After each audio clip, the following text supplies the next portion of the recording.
또 따라합시다. 영광. 영광. 예, 이걸 설교하려고 제목을 이렇게 정했습니다. 아주 철학적이고 멋있죠? 저도 좋고 멋있는데. 여러분 세속주의를 뭐라고 생각하십니까?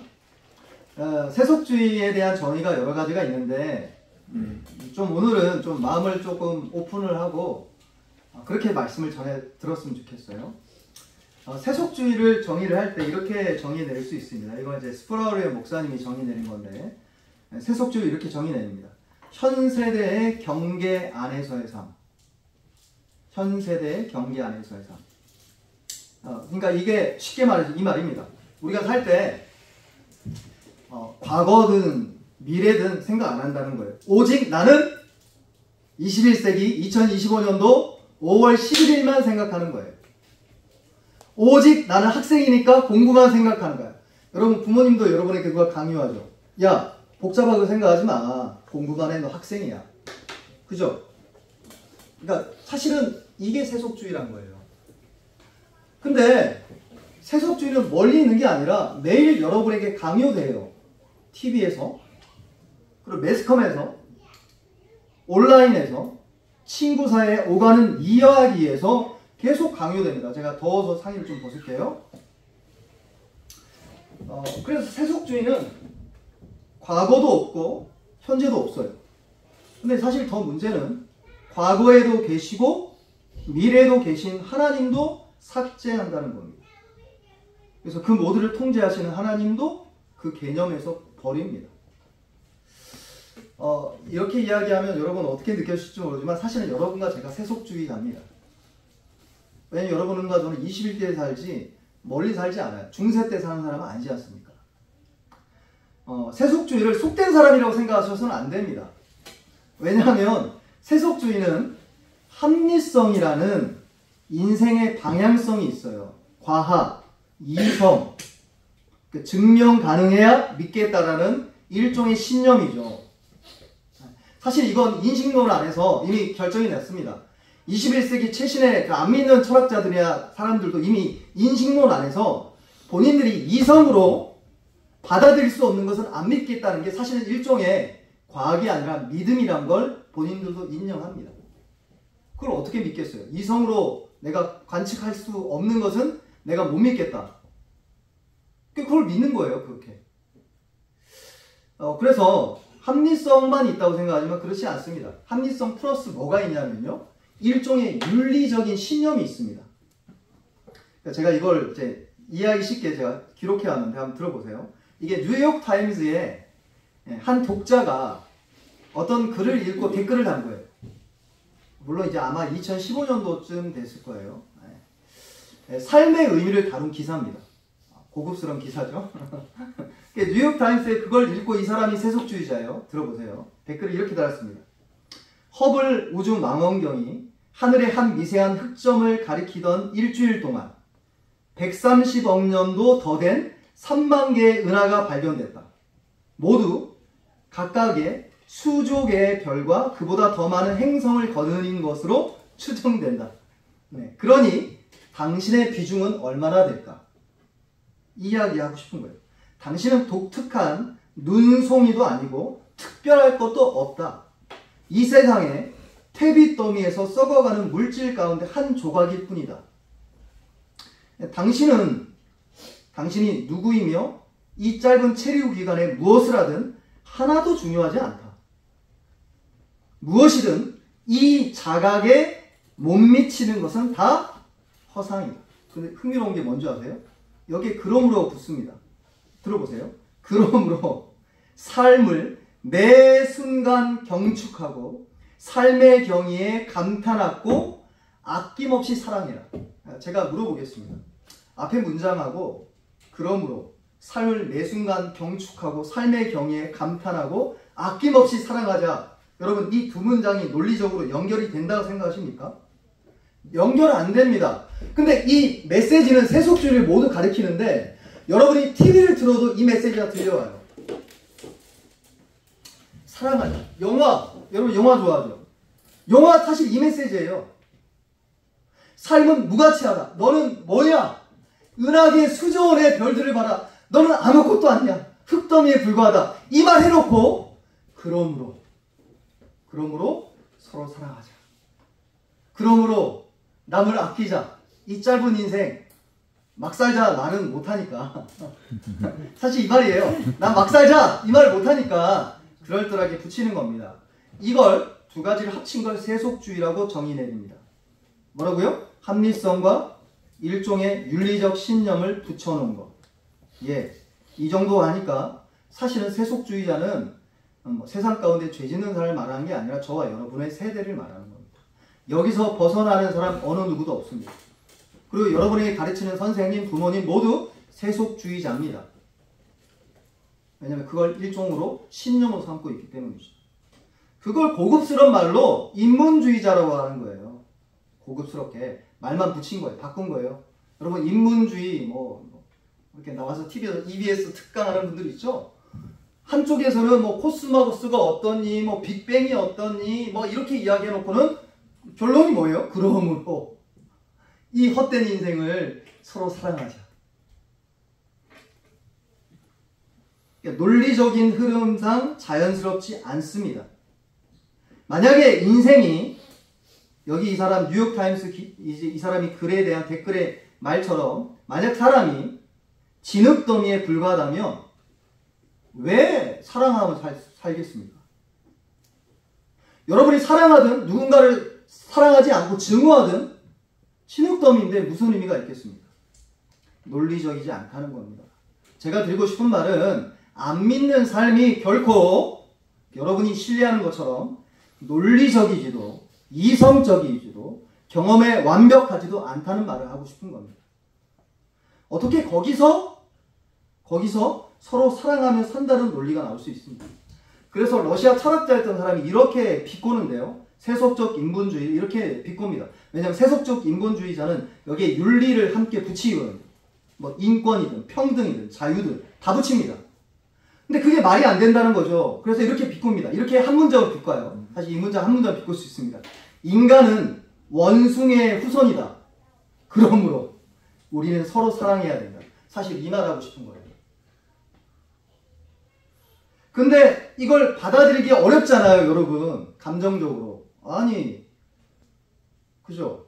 그러면 서로 사랑해야 된다는 가치는 어디서 왔을까요, 여러분? 물어보신 적 있습니까? 어디서 왔을까요? 여러분이 지성적으로 신뢰하는 이성에서 안 나온 거예요. 진화론에서 나올 수 없습니다.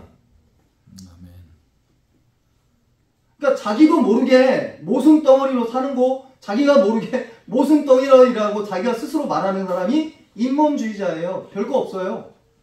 별거 없어요.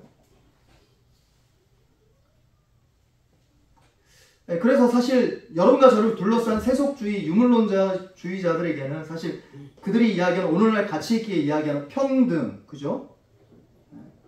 자유, 인권이란 말을 논리적인 측면에서 말할 수 없는 게 맞습니다.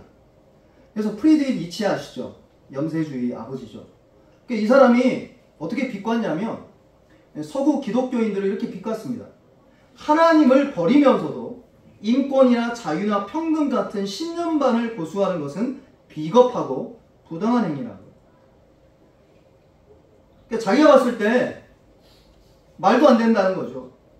그러니까 사람에게 있는 도덕적 신념을 그대로 일관성 있게 그대로 유지하려면 결국 어디서부터 근원을 끌어와야 되냐면 하나님과 성경에서 끌어와야 아까 이야기했던 서로 사랑하라, 사람의 가치를 존중하라 라는 말이 될 수 있다는 겁니다. 저게 뭐예요 저게? 피 같은데? 아니. 커피예요? 커피. 네. 깜짝 놀랐네. 아, 예. 너무 놀랐어요. 할렐루야. 커피라 다행이에요. 괜찮아요. 놔두세요. 커피 괜찮아요. 모집사님은 괜찮아요. 닦으면 돼. 네, 그래서 사실 프리드리히 니체가 이야기했던 거를 그대로 고수한 사람이 누군지 아십니까? 뜻밖에도 이거를 극복하는데 시간이 걸렸어요. 전쟁이라는 걸 통해서 이제 안 받아들여요. 니체의 말을. 왠 줄 아세요? 과학적으로 이성적으로 논증에서 틀렸다라고 받아들이지 않았어요. 아직도 니체의 언급에 대해 어떤 사람도 적극적으로 대응 못합니다. 어떤 누구도요? 니체 천재죠. 근데 니체의 말을 그대로 가져왔더니 2차 세계대전이 일어났을 때 어떻게 됩니까? 우생학을 그대로 믿었던 독일에 있는 과학자들, 의료계들이 뭘 저지릅니까? 사람을 우생학에 근거해서 우월한 민족은 살려두고 우월하지 않은 뭐 유대인 같은 민족은 가스실에 집어넣는 겁니다. 예, 그게 여러분이 이성적으로 믿는 거랑 투철한 겁니다. 근데 그걸 경험하니까 사람들이 진화론에 그대로 투철하다가는 인류가 망하겠구나. 이걸 아는 거예요. 그래서 사실은 니체의 말에 여러분이 답변도 못하면서, 저와 여러분 이 세대가 어느 누구도 답변 못하면서, 답변 못하는 걸 슬쩍 말을 안 하고 뭘 갖다 붙여요? 인권, 평등. 그러면 안 되지. 제가 하고자 한 말은 사실은 안 믿는 게 여러분이 생각하는 것처럼 그렇게 논리적이지도 대단하지도 않다라는 걸 이야기하고 싶은 거예요. 사실은 원숭이가 높은 도덕의식을 갖는다 하는 것은 말이 안 되는 겁니다. 요약을 하자면 사실은 세속주의라로 여러분과 제가 살면 사실은 여러분에게 존엄함이나 인권이나 평등은 여러분과 저에게 없다는 겁니다. 불가능한 겁니다. 사실 이걸 적극적으로 니체의 질문에 대해서 대답도 못하면서 여러분과 저는 뭘 합니까? 그 대답을 하면 안 되니까 그 생각을 못하게끔 여러분과 제가 세뇌받고 교육받는 거예요. 그래서 안 믿는 사람, 예수를 안 믿는 사람, 살아계신 하나님을 인정하지 않는 사람은 생각 안 해야 행복합니다. 생각하면 어떻게 돼요? 니체가 되든 스탈린이 되든 히틀러가 되든 아니면 모순덩어리로 인권이라는 것들 붙잡고 말을 그럴싸하게 하면서 자기가 믿는 바도 모르면서 그렇게 삶을 사는 겁니다.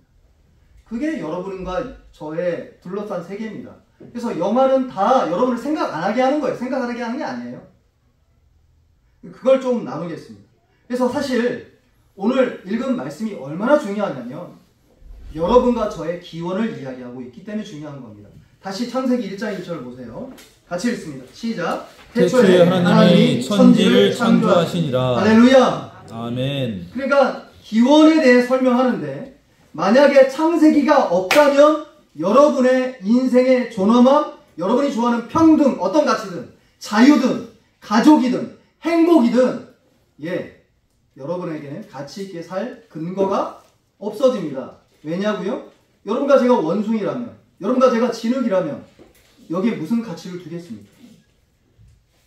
그래서 창세기에 대해서 일련의 설교를 조금 몇 가지 해보도록 하겠습니다. 특별히 창세기는 기원에 대한 설교인데, 말씀인데 그 기원의 첫 번째로 오늘 하나님이 등장합니다. 성경에서 전체적으로 처음 만나는 주제입니다.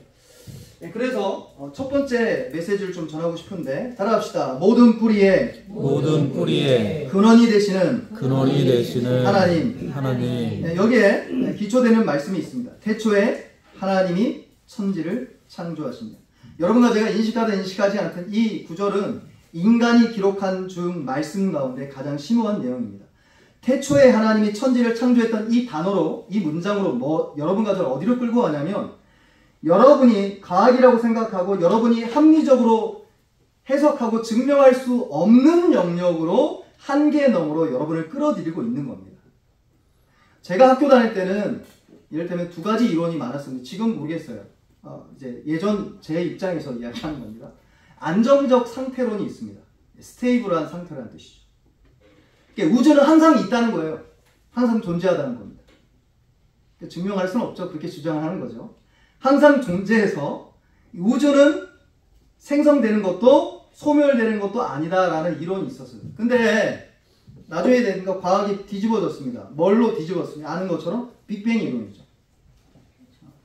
그래서 빅뱅 이론을 이제 주장했던 사람은 150년에서 200억 년 전에 거대한 불덩이의 폭발이 일어났다고 주장하는 거예요. 과학 시간도 아닌데 왜 설교 시간에 이 이야기 할까 들어보십시오. 불덩이가 폭발했는데 그때 태양과 행성들이 그 중심에서 밖으로 떨어져 나가서 지금 저와 여러분이 보는 것처럼 은하계를 이제 태양계를 형성해서 이렇게 존재한다는 거. 그리고 지금도 믿는 것은 빅뱅 이론을 믿는 사람은 계속 밖으로 팽창하고 있다라고 믿습니다. 예, 이 두 가지 이론을 여러분이 지대하든 지지하지 않든 이 두 가지 이론은 여러분의 기원에 대해서 어떤 것도 설명하지 않습니다. 제가 물어보겠습니다. 그럼 빅뱅 이전에는 어디 있었어요, 여러분? 불덩이는 왜 터진 겁니까? 예, 당연히 설명 못하는 걸 그럴싸한 말로 설명하는 것 뿐입니다. 따라합시다. 별거 없다. 뭘 별거 없다는 거예요? 안 믿는 게 사실 별거 없는 거예요. 사실은 그것도 신뢰입니다. 일종의 믿음입니다. 성경은 분명하고도 심플하게 말합니다. 따라합시다. 태초에 하나님이 천지를 창조하시니라. 아멘. 명확하게 이야기합니다. 복잡하게 이야기 안 했습니다. 두 번째입니다. 성경 창세기는 기원에 대해 설명하는데 하나님에 대해서만 설명하는 게 아니라 여러분과 저에 대한 기원을 설명합니다. 할렐루야. 아멘. 바로 여러분이 이런 존재입니다. 아멘. 아멘. 여러분 어릴 때 이런 질문 한 적 없으세요? 저도 있었어요. 스스로에게. 아빠, 나는 어디서 왔어요? 이런 질문을 해본 적이 있습니다. 그러면 아빠는 어떻게 설명합니까? 그냥 출산 과정을 설명할 뿐입니다. 네, 다리 밑에서 왔다라고 말하는 것은 좀 그렇고, 어쨌든 출산 과정을 설명하죠. 아빠와 엄마가 사랑해서 너를 낳았단다. 그러면 애는 어떻게 물어봅니까? 그러면 엄마 아빠는 어디서 왔어요? 라고 물어봅니다. 그럼 엄마 아빠는 이렇게 또 설명을 해요. 주저리. 그러면 엄마 아빠는 어디서 왔어요? 그럼 어디까지 갑니까? 계속 갑니다.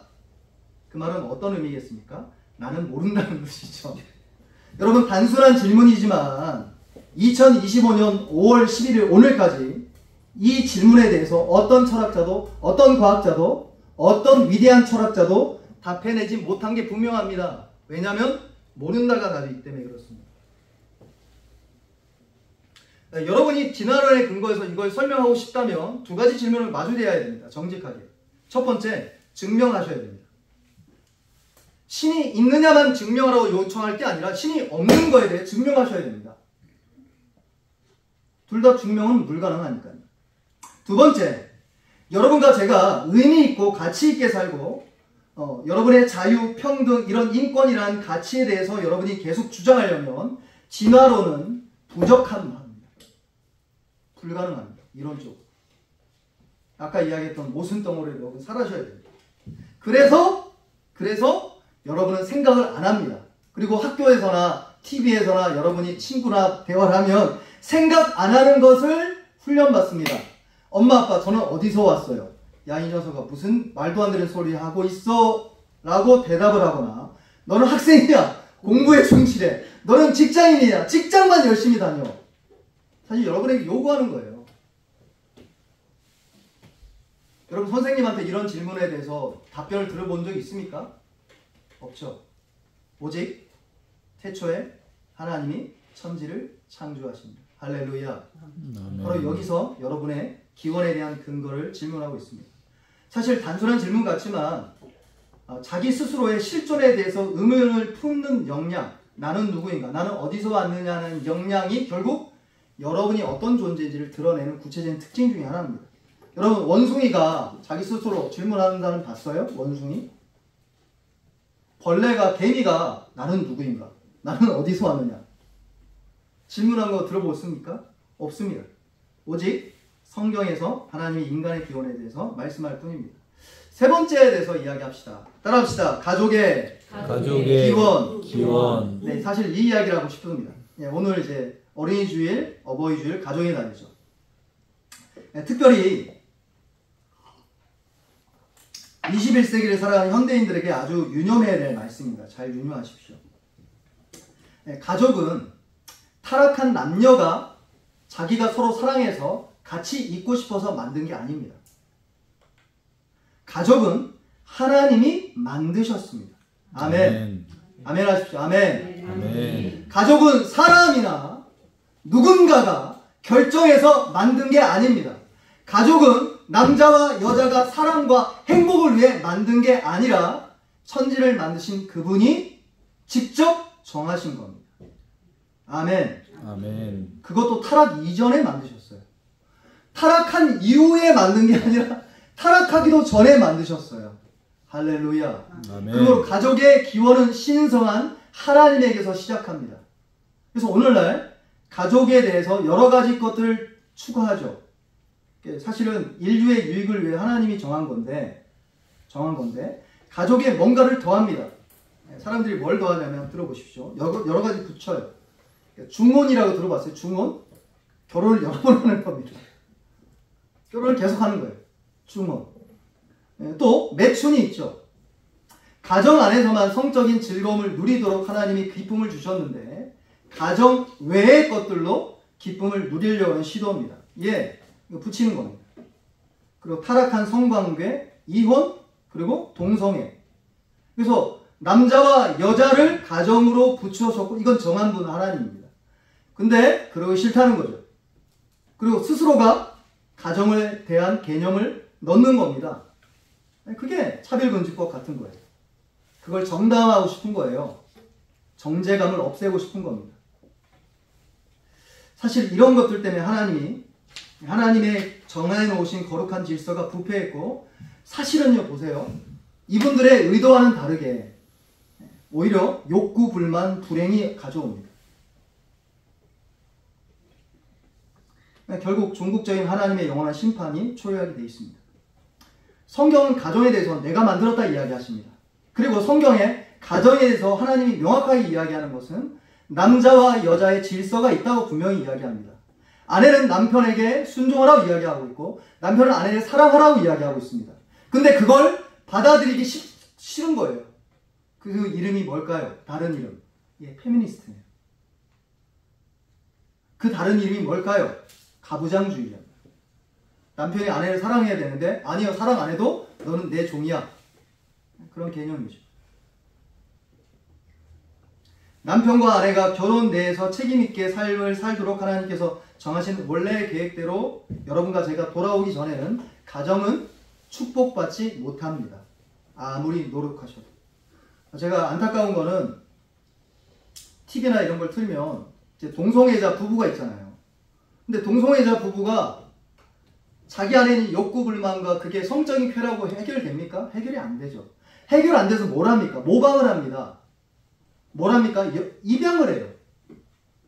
그걸 도덕적 잣대로 이야기하기 전에 그 사람들은 왜 그럴까요? 예, 정확히 말씀드릴 수 있습니다. 행복하지 않기 때문에 그렇습니다. 행복은 오직 하나님이 정하신 질서로 돌아올 때만 이루어지기 때문에 그렇습니다. 그게 기원입니다. 네 번째 창세기에서 말하는 기원은 따라합시다. 죄와 악의 기원. 악의 기원. 여러분과 저를 감싸고 있는 세계는 악으로 둘러싸여 있죠. 여러분 느낄 겁니다. 여러분의 주위는 선보다 악이 많은 것처럼 느껴집니다. 물론 사회마다 시대마다 다를 수 있겠지만 악이 여러분을 둘러싸고 있습니다. 근데 이 악을 여러분 따라합시다. 악은 내가 스스로 선택한 것이다. 예, 여러분 정부 탓하지 마세요. 지도자 탓하지 마시고 대한민국 사회 시스템이 문제다. 아니요! 여러분이 선택한 겁니다.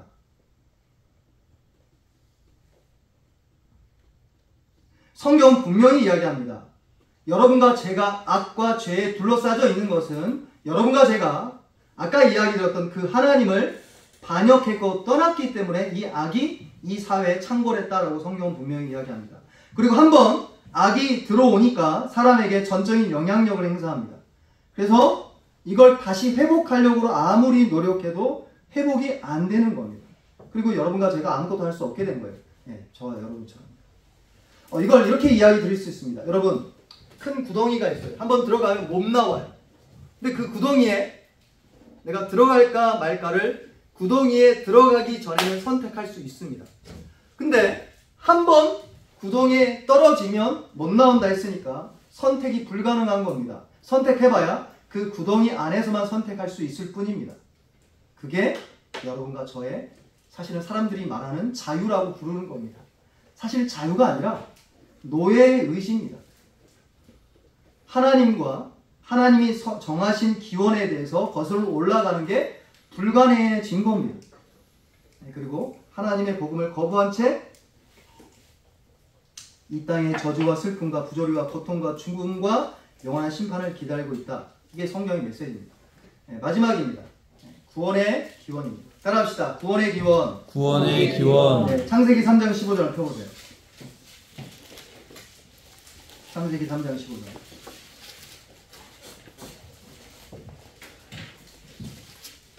창세기 3장 15절. 여러분이 좀 읽어주세요. 시작. 내가 너로 여자와 원수가 되게 하고 내 후손도 여자의 후손과 원수가 되게 하리니 여자의 후손은 내 머리를 상하게 할 것이요 너는 그의 발꿈치를 상하게 할 것이니라 하시고. 아멘. 아담과 하와가 지금 당황하고 있습니다. 아무것도 못합니다. 할 게 없는 거예요. 할 게 없기 때문에 그래요. 안 믿는 사람도 믿습니다. 근데 오직 하나님과 예수 그리스도와 성령님 삼위일체 하나님을 믿는 믿음만은 선택이 불가능합니다. 그래서 아까 구덩이에 들어가면 못 빠져나온다는 이유가 거기에 있습니다. 근데 하나님께서 이 아담과 하와에게 약속을 주십니다. 여인의 후손이 올 것인데 이 여인의 후손이 와서 뱀의 머리를 깨뜨리고 너희의 옛 지위를 회복하리라. 할렐루야. 원상태로 돌이키게 하는 분이 오고 있고 이 약속이 성경에 기록되어 있습니다. 그게 창세기의 말씀입니다. 할렐루야. 구원의 기원이 여기에 담겨있는 겁니다. 결론을 맺겠습니다. 사실 제가 이야기했던 방식이 어떻게 받아들일지 모르지만 사실은 여러분을 둘러싼 세계를 전체를 이야기한 겁니다. 사실 이 시기가 19세기 중반에 있었는데 세속주의자들이 그때 등장합니다. 니체라든지 뭐 이런 사람들이 다 등장합니다. 그리고 이들이 뭘 했는지 아십니까? 여러분과 저에게 여러분의 뿌리를 끊어낸 거예요. 여러분의 기원을 하나님이다라고 투철하게 믿었던 옛 신앙들을 다 끊어내버린 거예요. 태초에 하나님이 천지를 창조하십니다.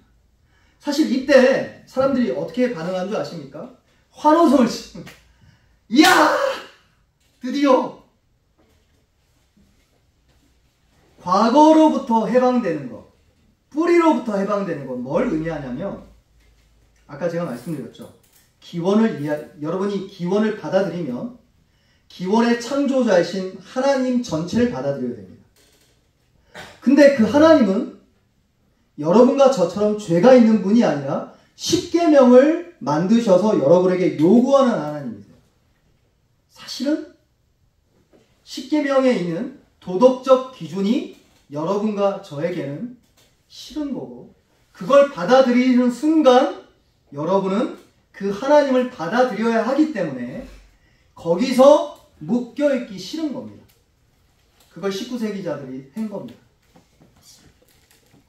그래서 사실은 과거를 끊어내면 해방이다 라고 생각했죠. 그래서 도덕적 기준을 더 이상 요구할 분이 없는 거예요. 여러분의 자녀들이 그렇지 않습니까? 자녀들이 아빠 엄마 나 독립하고 싶어요. 뭔지 아세요? 네, 아빠 엄마의 잔소리에서 내가 벗어나고 싶은 거예요. 근데 아빠 엄마의 잔소리는 뭔지 아십니까? 거슬러 올라가면 하나님이 말씀하신 십계명의 그 규율과 사실 별 다르지 않습니다. 착하게 살아라. 하나님을 믿어야 된다. 예배 드려라. 헌금 드려야 된다. 친구들하고 서로 잘 지내라. 네, 도덕적 기준이죠. 그리고 그 기준을 어겼을 때 하나님이 심판한다는 성경의 위협에서 이제 자유로울 수 있는 거예요. 그래서 환호성을 부른 겁니다. 누가요? 예, 여러분의 세계 전체가요. 우리 세계 전체가. 근데 불행하게도 세속적인 인간은 이걸 뭐라고 부르냐면 자유라고 부릅니다. 근데 유령에 불과합니다. 유령 왜 유령이죠? 없기 때문에 유령입니다. 실체가 없기 때문에. 그래서 제임스 몽고베리 보이스 목사님이 이 구절을 설교하면서 어떻게 이야기하냐면 인간이 이 자유라는 유령을 얻기 위해 얼마나 큰 대가를 지불했는지 몰랐다는 거예요. 예, 어마무시한 대가를 쳐지는 겁니다. 몰랐습니다. 사람들은 기원과 뿌리를 없애면 다 끝났다 생각하지만 결국 그것과 함께 뭐가 함께 무너졌냐면 의미도 없어진 겁니다. 가치도 없어지고 목적도 없어진 겁니다. 그래서 모두가 가치와 의미와 목적을 자기가 만들어냅니다.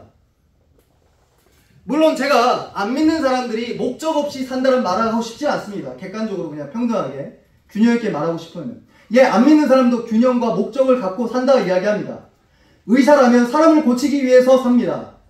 뭐 청소부라면 청소하기 위해 삽니다. 선생님이란 아이들 위해서 가르치기 위해서 삽니다. 근데 그 이상은 못 물어봅니다. 큰 목적에 대해서는 못 물어봅니다. 사람들이 언제 자살하거나 언제 뭐 이렇게 고충에서 떨어져요? 내가 사는 삶이 무슨 가치가 있는가? 내가 사는 삶이 결국 아이들 가르쳐도 안 변하고, 또 아이들 가르쳐도 내가 영원한가? 영원하지 않거든요.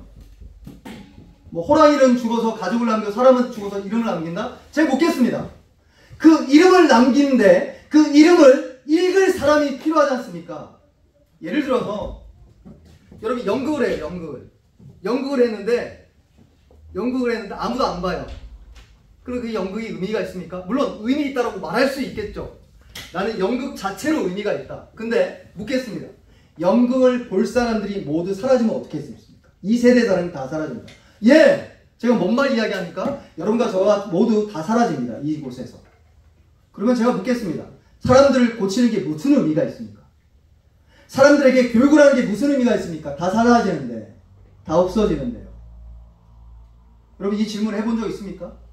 세속주의자는 겁이 나서 말 못합니다. 질문하지는 못하고 생각하지 못합니다. 그래서 여러분과 저에게 기원을 끊어버리면, 하나님을 끊어버리면 결국 여러분에게는 삶의 의미도, 가치도, 목적도, 거기에 수반되는 기쁨도 함께 무너진다는 것을 몰랐던 겁니다. 그래서 여러분과 저의 인권이랄까, 존엄이랄까, 사람의 영광 등은 이미 묻혀져 있습니다. 어디에서요? 이 세대 가운데 없습니다. 오직 성경에서, 교회에서, 복음만이 여러분과 저에게 그 이야기를 하고 있다는 겁니다. 저는 말씀을 마무리하면서 한국 사회에 오늘날 왜 이렇게 많은 병리적 사회 현상이 있는지 저는 조금도 이상하지 않습니다. 조금도 이상하지 않아요. 아이들 때문일까요? 교육 문제? 아니요! 정치인들이 왜 이렇게 도덕적 타락이 있는지 불구하고 아무도 거기에 제지하지 않는지는 제가 이상하지 않습니다. 최근에 백종원 씨 이제 백햄 문제 때문에 난리가 났잖아요. 아시죠? 저도 백종원 굉장히 구독자로서 가슴이 아픕니다. 이렇게 백종원 씨 막 요리하는 거 보면서 저도 같이 막 요리도 해보고 이제 결혼하면서 요리도 하고 막 했었는데 왜 그 백종원 씨를 두둔하는 분이 이래요. 아니 백종원 씨한테 왜 이렇게 도덕적 자체를 높이 부르냐고. 아니 정치인들은 횡령하고 돈 빼앗고 거짓말하고 사기치고 아무도 말하지 않지 않습니까? 왜 그럴까요? 저는 조금도 이상하지 않습니다. 여러분과 제가 이 뿌리 하나님 앞에 돌아오기 전까지는 대한민국 사회는 안 고쳐질 겁니다. 교육 문제가 아닌 거예요. 정치 문제도 아닌 거예요.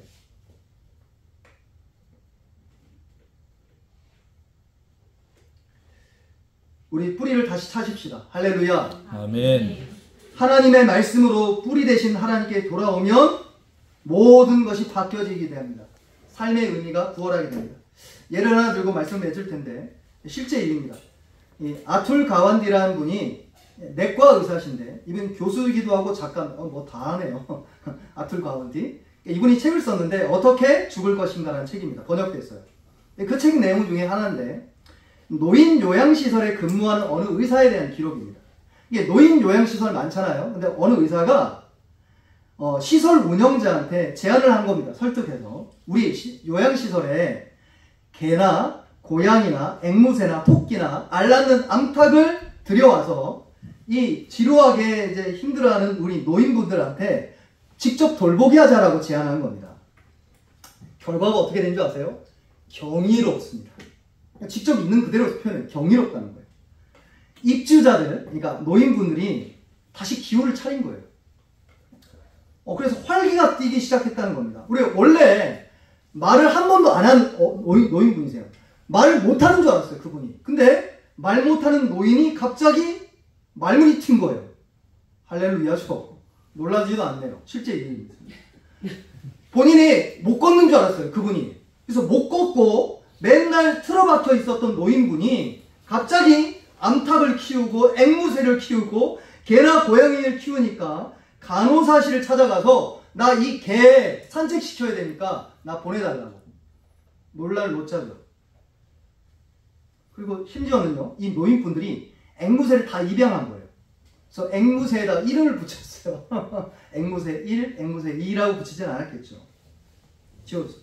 근데 이게 주관적으로만 놀라는 게 아니라 이 아툴 가우디가 이게 보니까 놀랄만한 결과가 나옵니다. 어떤 결과냐면 자극력으로 항정신성 의약품을 투약했는데 노인분들한테 그 투약하는 실제 양이 옛날에 38% 수준으로 떨어진 거예요. 놀랍죠. 처치 안 해도 돼요. 그 더 놀라운 건 우리 어르신들 희망에 있는 메시지인데 사망률이 15%나 15%나 떨어진 거예요. 놀랍죠. 경이롭다 이렇게 썼습니다. 근데 이 사람이 이 변화를 주도했던 의사가 왜 그런가에 대해서 소견서를 냈습니다. 들어보십시오. 내가 보기에 사망률의 변화는 인간의 근본 욕구인 삶의 이유 때문이다. 아멘. 여러분과 제가 삶의 이유를 못 찾습니까? 예! 여러분은 그 공간에 쾌락이든 허무든 절망이든 뭐 열심히는 일하는데 결국은 끝날 그것들로 잡동사니로 채우게 되어 있습니다. 왜 그럴까요? 예, 그 공간은 하나님만 채워야 되기 때문에 그렇습니다. 아멘. 만일 여러분과 저의 기원이 하나님이시라면 예, 여러분은 삶의 가치가 있는 겁니다. 할렐루야. 아멘. 전능하신 하나님이 저와 여러분을 하나님의 형상으로 만드셨습니다. 할렐루야. 아멘. 그리고 그 가치 있는 피조물인 저와 여러분이 비참하게 타락한 겁니다. 그리고 딱 한 가지만 하면 되는데 예수님께 돌아가기만 하면 되는데 그거 하기 싫은 거예요. 그래서 여러 가지 이유를 설명하는 겁니다. 뭐 진화론으로 설명하든 쾌락으로 설명하든 다 설명하는 겁니다. 사실은 진짜 이름이 뭔지 아십니까? 사람들이 자유라고 부르는 진짜 이름이 뭔지 아세요? 절망, 공포, 갈등, 부조리, 모순덩어리. 이겁니다. 실제 말. 네, 그때 하나님께서 저와 여러분을 구원하시기 위해 당신의 아들 예수 그리스도를 보내셨습니다. 그리고 갈보리에서 저와 여러분을 위해 대신 피 흘리시고 여러분과 저를 용납하시고 지금 저와 여러분을 부르시고 계신 겁니다. 저와 여러분이 영원하신 하나님 앞에 있게 되면 뿌리와 의미와 영광 되신 하나님을 통해서 여러분은 진짜 가치 있는 삶을 살게 되는 것입니다. 여러분과 제가 자유라고 부르는 것은 사실은 거짓말입니다. 아무것도 못 줍니다. 여러분이 자유라고 부르는 자녀들이 자유를 위해서 부르짖는 것 있죠? 아무것도 못 줍니다. 공포, 고뇌, 절망, 부조리, 모순. 사실 이 큰 구멍이 뚫려 있는데 이걸 못 채우는 겁니다. 아까 제가 말씀드렸던 것처럼 물론 시도는 할 수 있을 거예요. 안 믿는 사람들. 진짜 예수님을 진짜 회심하지 않은 사람들 시도를 한번 해보세요. 되는지. 역사 이래로 그 시도가 성공한 적은 단 한 번도 없습니다. 시도를 하되 뭘 해야 되냐면 더 이상 생각하지 않기로 결정하셔야 돼요. 나는 누구인가? 나는 어디서 왔나? 아빠, 나는 어디서 왔어요? 예, 너는 원숭이야 라고 말을 못하니까 모르겠어. 그런 이야기는 하지. 너 이렇게 뭐 복잡한 거 물어보고 있어. 야, 너 지금 공부해야 돼. 지금 일주일 후면 시험 기간이야. 왜 그럴까요? 나는 몰라. 네가 알아서 찾아봐. 그리고 나도 모르는데 나도 모르지만 그걸 참고 이 땅에서 내게 맡겨진 것만 열심히 일하면서 삶의 가치를 내가 부여하고 있어. 내가. 사실 이겁니다. 여러분 이게 합리적이고 이성적인 삶이라고 여러분 생각하십니까? 조금도 아닙니다. 그리고 옛날에 대법관으로 이제 훌륭하게 일하셨던 미국 대법관인데 이분이 올리버 웬델 홈즈 주니어라는 분입니다. 근데 자신의 친구한테 이런 편지를 씁니다. 한번 들어보십시오. 냉정하게 생각한다면 현대인들은 인간이 결국 원숭이나 모래알의 의미와 다를 이유가 없음을 인정해야 된다. 냉정하죠. 근데 이런 생각이 고개를 쳐들을 때면 아래층으로 내려가 홀로 카드 놀이를 해야 한다고 덧붙였습니다. 예, 이 카드 놀이 여러분의 부모님, 여러분의 선생님, 대한민국 전체가 다 하고 있습니다. 뭐 하고 있습니까? 게임, 넷플릭스, 왓챠 뭐 이거 보는 거죠. 뭐가 고개를 들 때면요, 너는 어디서 왔니? 너의 뿌리는 어디냐? 너는 누구냐? 예, 이 질문에 대답하려고 하니까 복잡해지고 답이 없고 고통스럽고 절망이 될 뿐입니다. 여러분과 제가 스탈린이 될 수는 없지 않습니까? 그래서 인문주의자인 것처럼 평등과 인권을 가치 있게 이야기하고 뭐 온갖 화려한 말은 하지만 사실은 빈 구멍 안에 가치와 목적과 영광도 없이 사실상 원숭이의 가치와 별로 다르지 않는 삶을 살면서 고개를 들 때쯤이면 어떻게 합니까? 카드 놀이를 하면서 시간을 보내고 있는 겁니다. 사랑하는 저와 여러분, 하나님께서 저와 여러분을 만드셨습니다. 할렐루야. 아멘. 그리고 하나님만큼 여러분의 인생은 가치 있고 의미 있고 영광됩니다. 이 영광의 자리에 주님께서 저와 여러분을 부르셨습니다. 가정의 달 5월 하나님께서 부르신 우리 가정을 하나님이 축복하십니다. 아멘. 여러분은 참된 존재입니다. 아멘. 아멘. 가치 있는 삶입니다. 제가 아멘. 이제 목요일 날 이제 저녁에 기도하는데 그날은 찬송 기도가 많이 됐어요. 보통 이제 간구 기도를 많이 하는데 하나님 주세요. 근데 그날 1시간 동안 내내 하나님 살아계셔서 너무 감사합니다. 할렐루야. 하나님이 살아계셔서 나에게 삶의 의미를 부여해 주셔서 너무 감사합니다. 예, 그래서 제가 스님이 안 된 겁니다. 목사가 된 거 아니에요. 할렐루야. 너무 감사하죠. 너무 감사하죠. 그 크신 하나님 여러분을 사랑하십니다. 오늘도 이 말씀 붙잡고 의미 있게 살며 영광스럽게 사는 저와 여러분 되기를 예수님 이름으로 축복합니다. 다시 한번 기도합시다.